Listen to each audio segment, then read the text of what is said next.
Buenas, mi nombre es Javier Pintos, yo soy docente del Departamento de Medicina Preventiva y Social y hoy vamos a hablar sobre epidemiología básica aplicada a la evaluación de tecnologías en salud.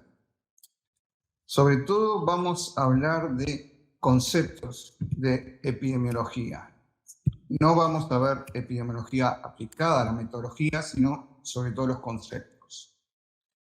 Vamos a hablar de una breve introducción a la epidemiología y después nos vamos a concentrar sobre todo en medidas de ocurrencia de enfermedad y en medidas de asociación de un factor con la enfermedad, sea un factor de riesgo con la enfermedad o sea de una tecnología con el diagnóstico de una enfermedad o con el tratamiento de una enfermedad. Entre las varias definiciones de epidemiología que existen, voy a usar la de Lath, que dice que la epidemiología es el estudio de la distribución y de los determinantes de los procesos de salud y enfermedad en poblaciones humanas y el estudio de su aplicación al control de los problemas de salud. Algunos usos de la epidemiología son muchos, pero los principales son la descripción de la ocurrencia de enfermedades, sea incidencia de la enfermedad, la prevalencia, su mortalidad, cómo se distribuye. También la identificación y caracterización de los determinantes de enfermedad y los determinantes de salud. En la evaluación de intervenciones de prevención, de detección, de diagnóstico y de tratamiento, y en la evaluación de los sistemas de atención médica. Estos dos últimos usos, sobre todo el tercero, evaluación de intervenciones, es el que más se utiliza en la evaluación de tecnologías en salud. La investigación epidemiológica se puede clasificar de forma arbitraria en la descriptiva y analítica. Estas clasificaciones son muy relativas y existen muchas otras, pero este sirve para hablar sobre los indicadores de los que queremos hablar hoy. La investigación descriptiva, su objetivo es sobre todo examinar la distribución de una enfermedad en una población y analizar dicha distribución en términos de las características de tiempo, lugar y personas. Y ya vamos a hablar de algunos parámetros que se utilizan generalmente en la epidemiología descriptiva. La epidemiología analítica, el objetivo es examinar una hipótesis específica sobre la asociación entre un factor y una enfermedad. Y si es posible, determinar si esa asociación, en caso de existir, es causal. En la epidemiología analítica se comparan al menos dos grupos.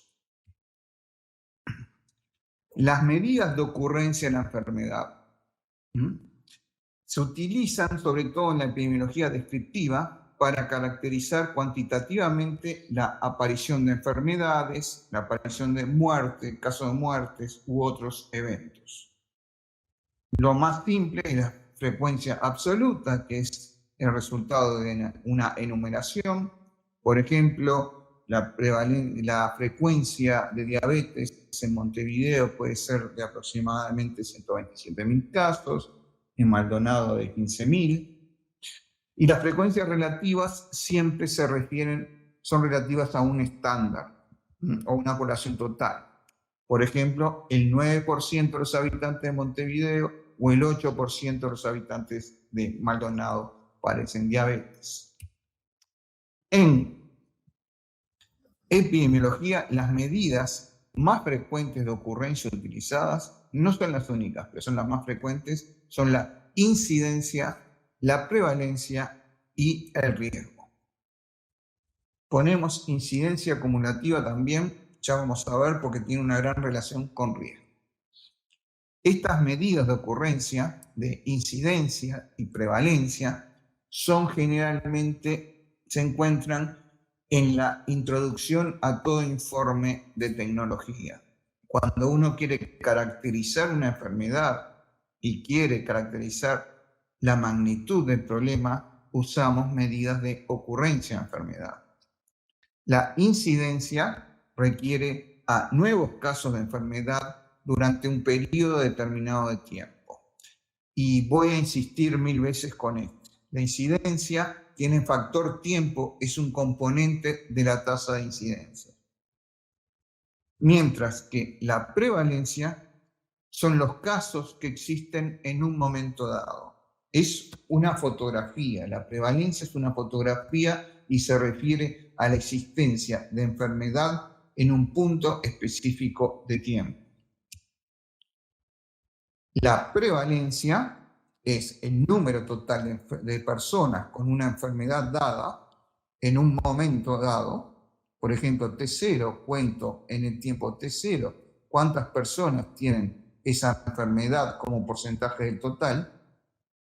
Y la incidencia mide con qué velocidad aparecen nuevos casos de la enfermedad en un periodo determinado. Por ejemplo, en el periodo entre T0 y T1, que puede ser un año, los nuevos casos de la enfermedad en ese periodo, dividido por el total de personas con posibilidad de desarrollar esa enfermedad en ese periodo. La incidencia decimos que es una tasa, y es una tasa de densidad, porque mide la velocidad con la que aparece la enfermedad. Y la unidad, cada vez que damos un valor de incidencia, la unidad es casos por persona por tiempo. Y repito el factor tiempo.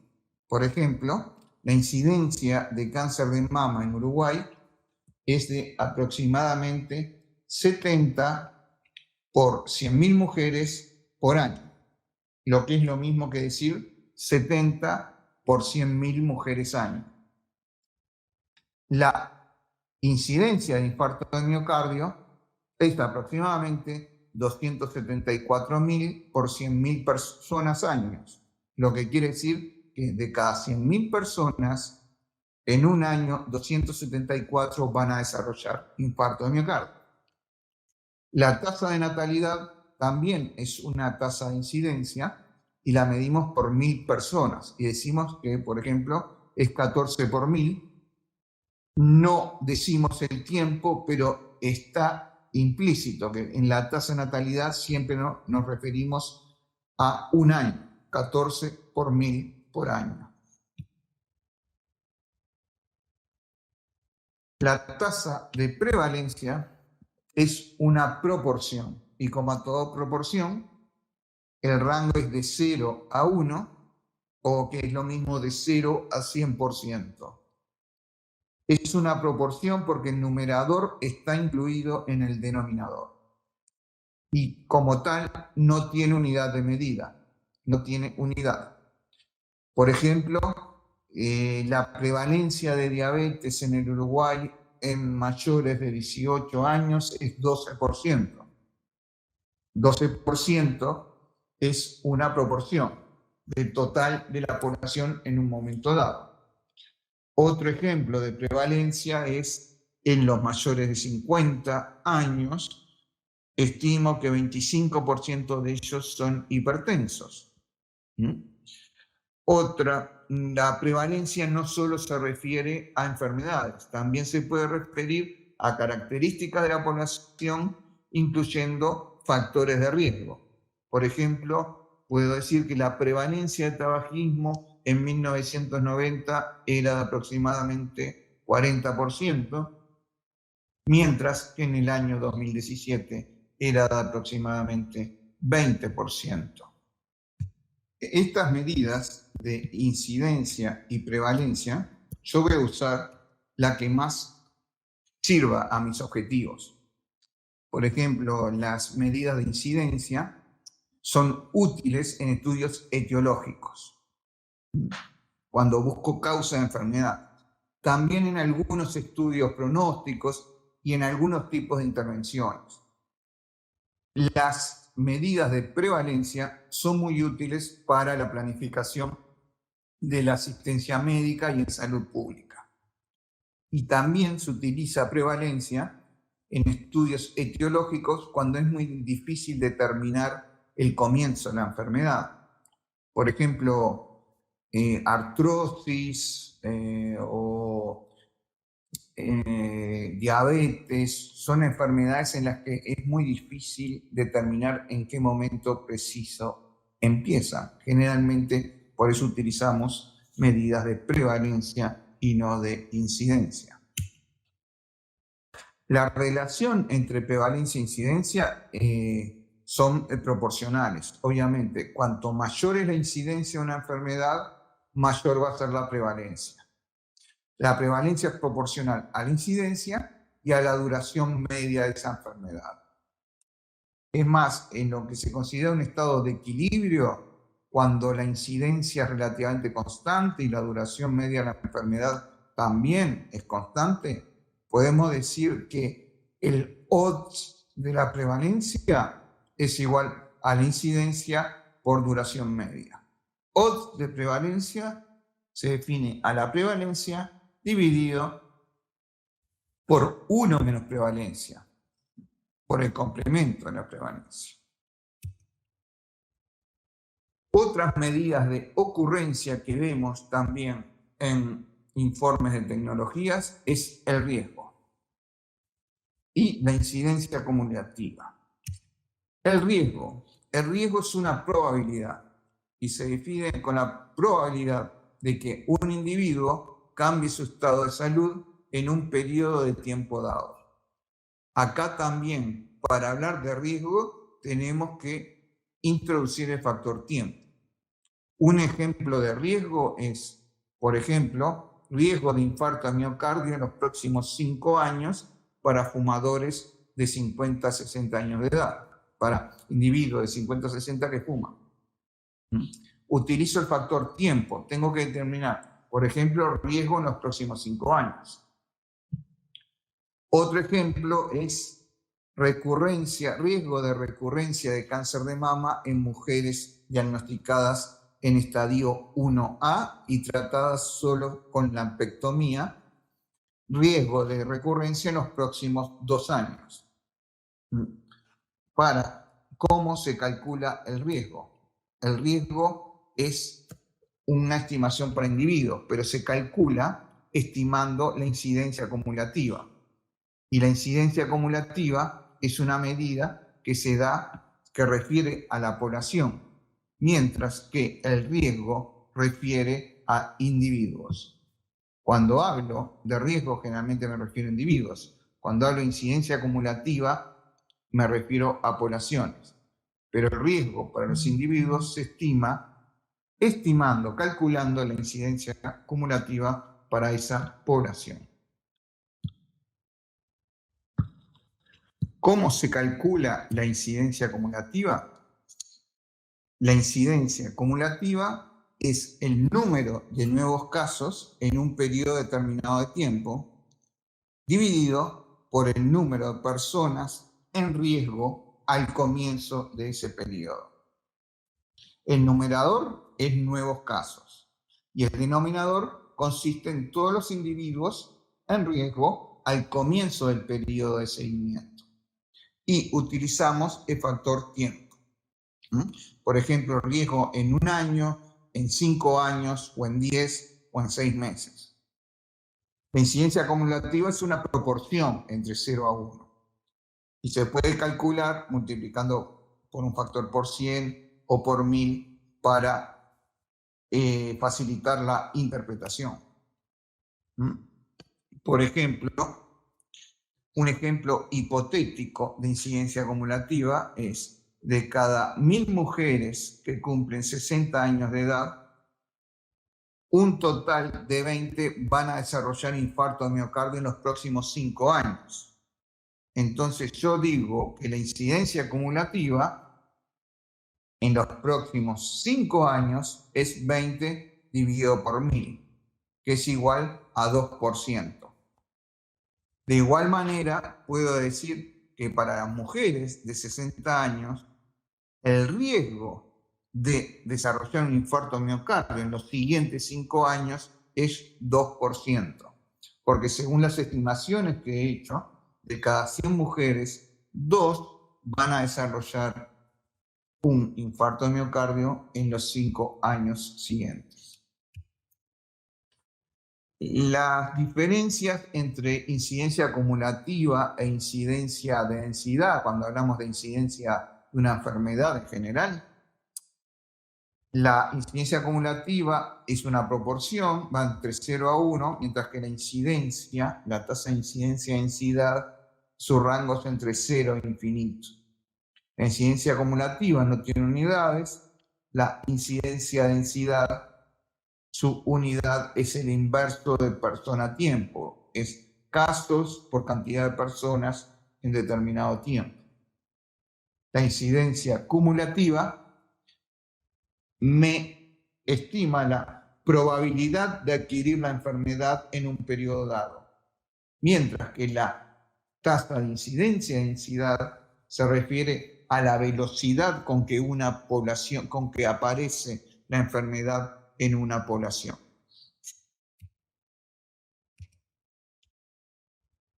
Hasta aquí hemos hablado de medidas de ocurrencia en la enfermedad, que son sobre todo se utilizan en la epidemiología descriptiva y en la que vemos generalmente en introducción de informes de evaluación de tecnologías. La epidemiología analítica es la que se dedica a comparar 2 o más grupos y generalmente compara 2 o más medidas de ocurrencia de la enfermedad.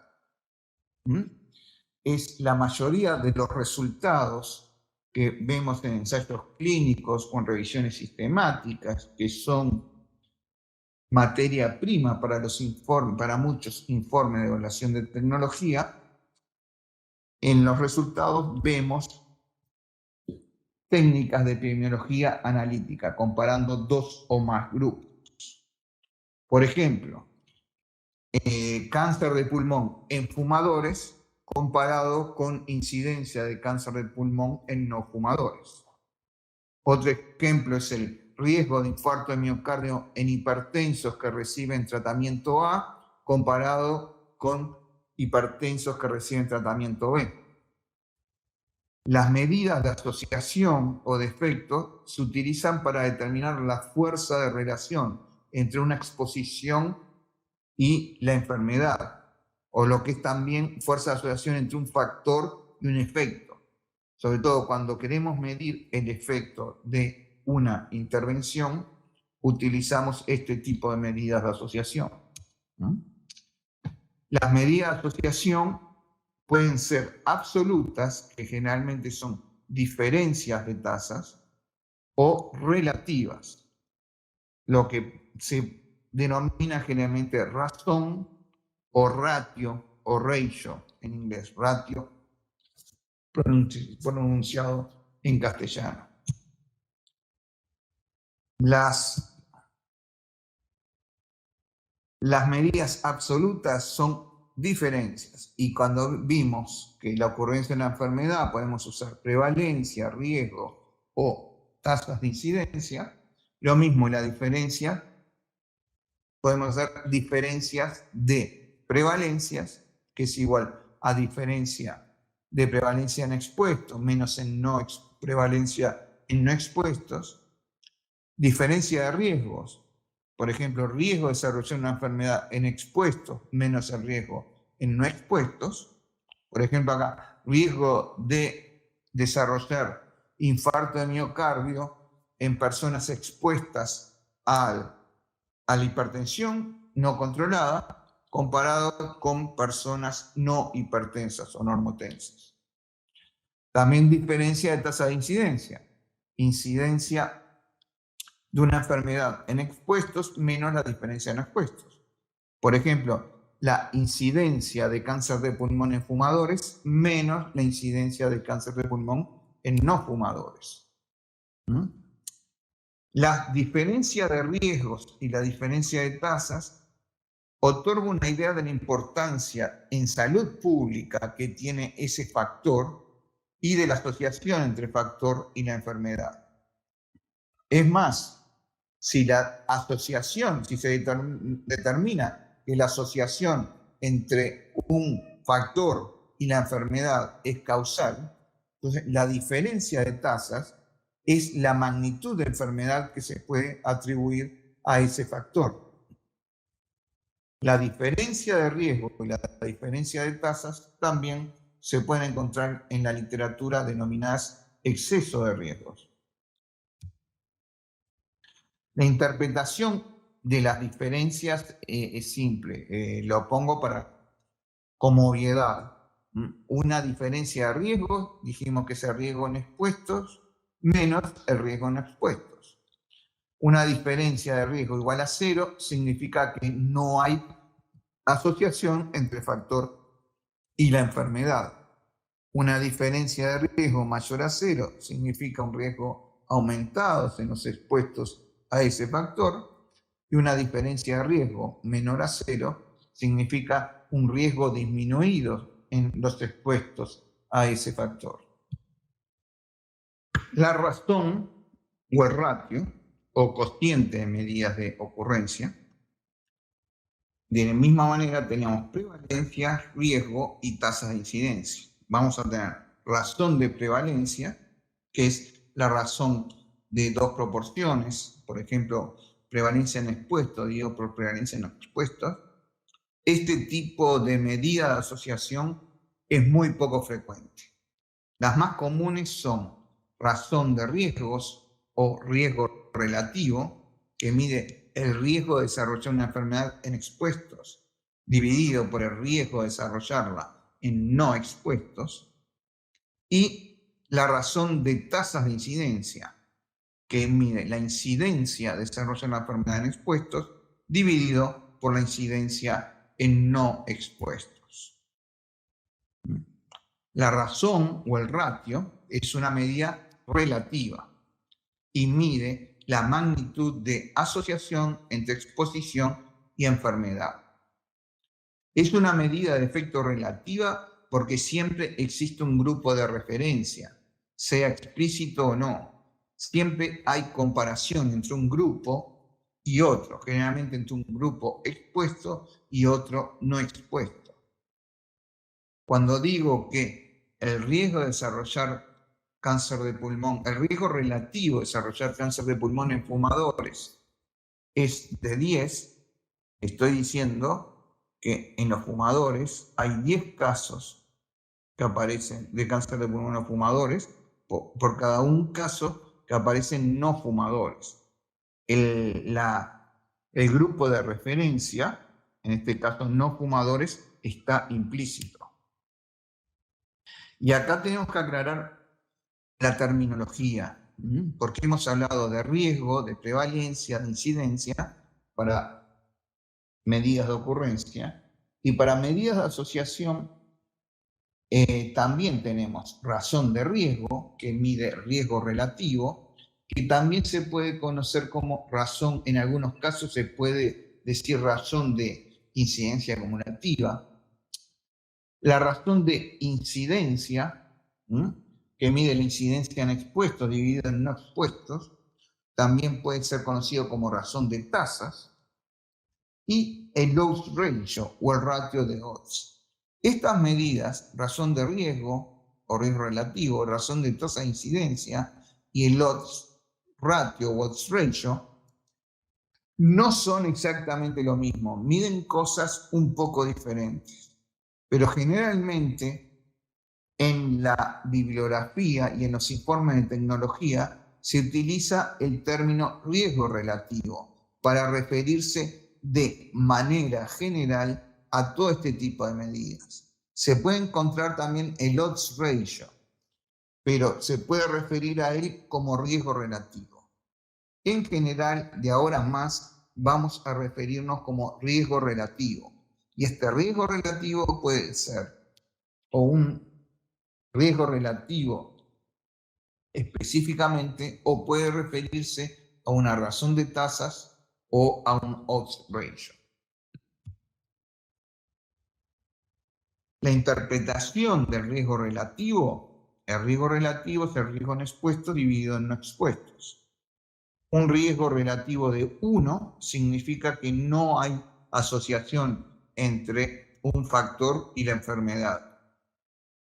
Un riesgo relativo mayor a 1 significa un riesgo aumentado en los expuestos a ese factor. Y un riesgo relativo menor a 1 significa un riesgo disminuido en los expuestos. Por ejemplo, un riesgo relativo igual a 2 significa que las personas expuestas a ese factor presentan el doble de riesgo de desarrollar la enfermedad comparado con los no expuestos. Y de manera inversa, un riesgo relativo de 0,5 significa que las personas expuestas presentan un riesgo de enfermedad reducido a la mitad comparado con los no expuestos. Entonces, en ese caso, es un factor protector de la enfermedad, decimos. El odds ratio, solo lo dejo aquí porque tiene que ser nombrado. Es muy común utilizar el odds ratio. Se calcula como el odds es un cociente entre la probabilidad dividido el complemento de la probabilidad, 1 menos probabilidad. El odds ratio es el cociente del odds en los expuestos dividido el odds en los no expuestos.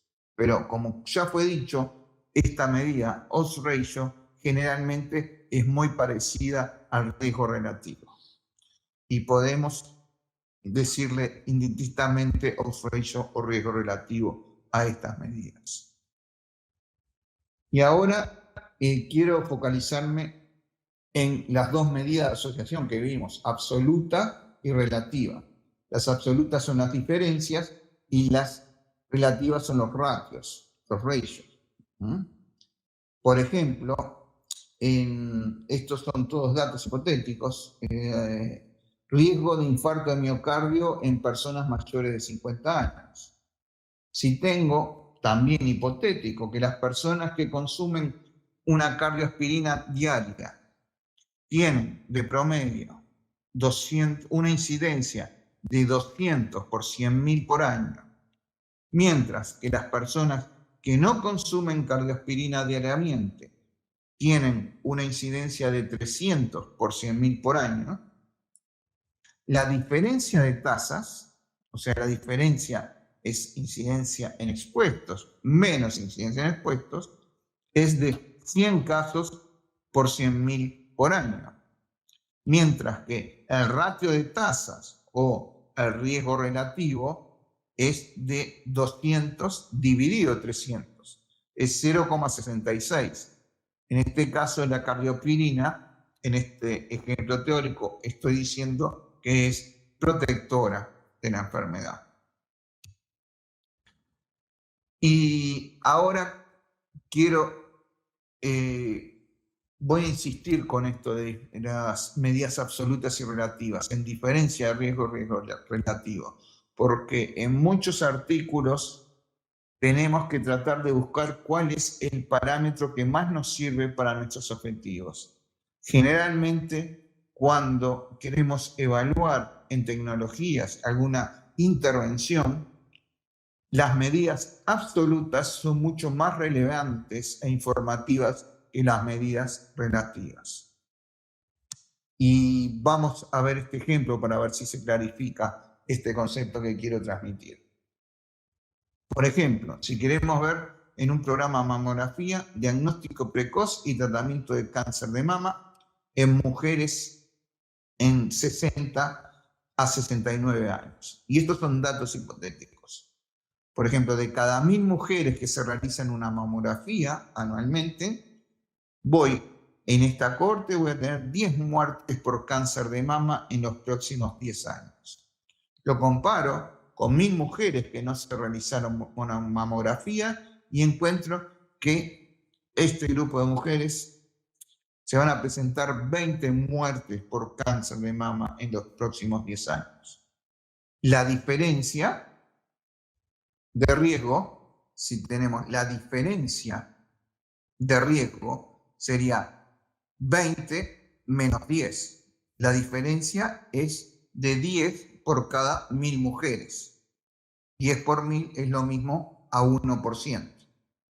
Y el riesgo relativo es 10 por 1000 dividido 20 por 1000, o sea, 0,5. El programa de detección precoz de cáncer de mama es protector para la muerte. El riesgo relativo es, este ejemplo 1 es en mujeres de 60 a 69 años. La diferencia es 1% y el riesgo relativo 0,5. Ejemplo 2, mujeres de 40 a 49 años. En mujeres que se realizan la mamografía, encuentro 2 muertes por cáncer de mama en los próximos 10 años. Mujeres que no se la realizan, 4 muertes. El riesgo relativo, 2 dividido 4, es 0,5. O sea, presento el mismo riesgo relativo que el otro grupo de mujeres. Mientras que la diferencia de riesgo es muy diferente.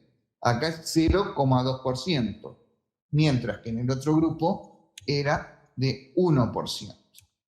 Entonces, desde el punto de vista clínico, desde el punto de vista individual de la paciente y clínico de quien recomienda la mamografía, es mucho más relevante en la diferencia de riesgo que el riesgo relativo. Es igual, pero la diferencia es diferente. Para el paciente, la diferencia es mucho más relevante. Lo mismo para evaluación de tecnologías y para la salud pública, para los planificadores en salud pública. Y una ventaja de estas medidas absolutas de diferencia es que se puede generar un nuevo parámetro, que es el número necesario para tratar. El número necesario para tratar es un parámetro utilizado para medir el efecto de un tratamiento o de una intervención. Y es muy útil y fácilmente comprensible para ayudar a la toma de decisiones, ya sea en salud pública a nivel macro, medio o micro. Y el número necesario para tratar se define como el inverso de la diferencia de riesgo. Es 1 dividido la diferencia de riesgo. Si teníamos en mujeres de 60 a 69 años, si la diferencia de riesgo de desarrollar de morir por la enfermedad en los próximos 10 años es de 1%, el número necesario para tratar es 1 dividido 1%, lo que me da 100. Quiere decir que tiene que ingresar al sistema, a la mamografía, 100 mujeres para prevenir una muerte por cáncer. Mientras que en el grupo de mujeres de 40 a 49, que la diferencia de riesgos era de 0,2%, el número necesario para tratar es 1 dividido 2%, 0,2%, me da 500. Quiere decir que 500 mujeres tienen que participar del programa de prevención precoz de cáncer para prevenir una muerte en los próximos 10 años. Entonces se dan cuenta que estas medidas de diferencia de riesgo y número necesario para tratar son mucho más relevantes para el paciente, para el clínico y para evaluar el impacto de una tecnología. Ahora, por último, ya estamos muy cerca de terminar, solo vamos a hacer un breve vuelo sobre estudios de sobrevida, porque en enfermedades que tienen una muy alta mortalidad, generalmente se utilizan lo que se llaman estudios de sobrevida, donde las medidas de ocurrencia en la enfermedad, una de las más frecuentes son la sobrevida global, sobre todo la mediana de sobrevida, y el riesgo se utiliza la proporción de pacientes, por ejemplo, que sobreviven tras 2 años tras el tratamiento, o al año, o a los 5 años. Y las medidas de asociación son las medidas de asociación absolutas, generalmente puede ser diferencia de la mediana sobrevida o la diferencia de riesgo de que ocurra el evento en los siguientes 2 años, y las medidas de asociación relativas, generalmente se utiliza lo que se llama el hazard ratio, que es un análogo de riesgo relativo, pero que se utiliza en los estudios de sobrevida. Por ejemplo, esta gráfica representa la sobrevida, es un estudio pronóstico, porque no puedo modificar, representa la sobrevida de pacientes diagnosticados con cáncer en estadio 1 o estadio 2, sobrevida estadio 3, de pacientes diagnosticados con estadio 3 y en estadio 4. Empiezo con 100% de los pacientes en el momento, esto es tiempo, en el T0, que es el momento en que fueron diagnosticados. Y cada vez que ocurre una muerte, se va reduciendo la proporción de pacientes que sobreviven, obvio. Y puedo decir, por ejemplo, a los 24 meses, a los 2 años, los pacientes que fueron diagnosticados en estadio 1 o 2, a los 2 años tras el diagnóstico, aproximadamente 90% todavía están vivos, quiere decir una mortalidad de 10%. Mientras pacientes diagnosticados en estadio 4, la mortalidad es casi 50%, solo sobreviven 50%. ¿Y qué es la mediana en sobrevida? La mediana en sobrevida es el tiempo en que separa a los que murieron 50% de los pacientes y el otro 50% todavía están vivos.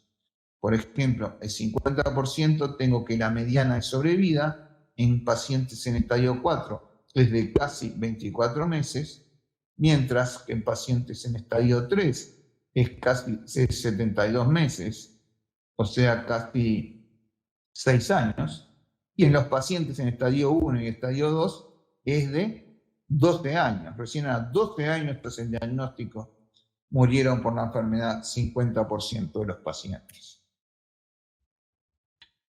Estudios sobre vida también se hacen para estudiar intervenciones. Es muy común para enfermedades con una muy alta mortalidad se hagan estudios sobre vida. Por ejemplo, una nueva droga y veo la curva de sobrevida, pacientes tratados con la nueva droga en comparación con el placebo o con el tratamiento habitual. Y veo que la mediana de sobrevida, o sea, al 50% de mortalidad, vemos que para el grupo placebo es de aproximadamente 22 meses después del diagnóstico, mientras que para el grupo que recibió el tratamiento es de aproximadamente 31 meses. Entonces, la diferencia de mediana es 31 menos 22. Por último, solo nombrar que hay diferentes tipos de investigación en epidemiología, hay muchas clasificaciones, según el diseño, cohorte, caso control, ensayo clínico, etc., según que sean observacionales o experimentales, y según el área de conocimiento, según generen evidencia que nos sirven para aprender sobre la etiología de la enfermedad, sobre el diagnóstico, sobre tratamiento, intervención y pronóstico. La mayoría de los informes de evaluación en tecnología son sobre todo en el área diagnóstica y intervención. Más que nada intervención, también diagnóstica. Poco y nada de etiológica, nada de etiológica. Eso no se aplica generalmente, no es el tipo de investigación que es insumo para informe de tecnología, y tampoco la pronóstica. Bueno, por último, resaltar solo que quiero que retengan, que lo más importante es la diferencia entre parámetros de asociación absolutos y los relativos. ¿Qué es más importante? Va a depender, yo agarro lo que mejor sirven para mis objetivos, pero generalmente para la toma de decisiones y para la realización de informes de evaluación de tecnología, generalmente los parámetros absolutos son mucho más informativos y relevantes que los relativos. Muchas gracias.